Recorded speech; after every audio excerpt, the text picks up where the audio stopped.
All right, this is a video of Christian and I draining the oil and doing basic maintenance on our diesel motor.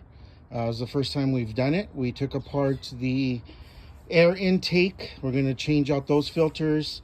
We're going to put some new diesel motor oil in it. And this is the first time of us changing it. Kind of have to rig some stuff because obviously it's mounted to this trailer. And really hard to get to the drain plug, which there's one right there with a line, which we've already taken off the 27 millimeter bolt on there. So more updates as we go.